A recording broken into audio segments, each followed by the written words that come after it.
শিলচর কেন্দ্রীয় কারাগারে ভয়ঙ্কর কাণ্ড প্রকাশ্যে। কারাগারের কয়েদিকে শহরে বাজারে মারপিট স্থানীয়দের। কারাগার থেকে বাইরে বেরিয়ে স্থানীয় বাজারে মারপিটের শিকার পরেশ মুড়া নামের কয়েদি। বাজারের মধ্যে একাংশ লোক আক্রমণ করে কারাদণ্ডে দণ্ডিত পরেশ মুড়াকে। যাবজ্জীবন কারাদণ্ডে দণ্ডিত কয়েদি বাজারে কিভাবে গেল, অস্বস্তিতে কারা কর্তৃপক্ষ। বাজারের লোকদের আক্রমণে মৃত্যুর সঙ্গে পাঞ্জা লড়ছে যাবজ্জীবন সাজাপ্রাপ্ত পরেশ মুড়া। শিলচর কেন্দ্রীয় কারাগারের নিরাপত্তা ব্যবস্থা নিয়ে দেখা দিয়েছে প্রশ্ন চিহ্ন। ঘটনা ঘিরে রহস্যের সৃষ্টি হয়েছে। কি কারণে কয়েদিকে আক্রমণ করা হলো? ঘটনার বিবরণে জানা গেছে, গতকাল সোমবার সন্ধ্যা 5টা নাগাদ কারাগার থেকে বাইরে বেরিয়েছিল পরেশ মুড়া নামের এক কয়েদি।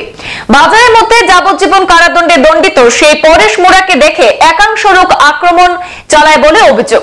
তবে সেই আক্রমণের পেছনে বড় কোনো রহস্য লুকিয়ে থাকতে পারে বলে ধারণা করা হচ্ছে। কয়েদি পরেশ মুড়া স্থানীয় কিছু মানুষের আক্রমণের শিকার হওয়ার খবর কারাগারে পৌঁছালে তাৎক্ষণিকভাবে কারাগারের কর্মীরা সেখানে ঘটনাস্থলে উপস্থিত হয়ে আহত অবস্থায় কয়েদি পরেশ মুড়াকে উদ্ধার করে কেন্দ্রীয় কারাগারে নিয়ে যাওয়ার পর কারাগারের ভেতরেই নাকি পরেশ মুড়ার চিকিৎসা চলছে বলে জানা গেছে। আর এই ঘটনা জানাজানি হতে তীব্র চাঞ্চল্য ছড়িয়েছে। কয়েদিরা কিভাবে ব্যাপরোয়া চলাফেরার সুযোগ পায় বা সুযোগ পেয়ে মারপিটের মতো ঘটনায় জড়ায় তা নিয়ে তুমুল চর্চা শুরু হয়েছে শিলচরে। কারাগার থেকে বাইরে বেরিয়ে স্থানীয় বাজারে গিয়েছিল পরেশ মুড়া নামের কয়েদি। বাজারের মধ্যে একাংশ লোক আক্রমণ করে কারাদণ্ডে দণ্ডিত পরেশ মুড়াকে।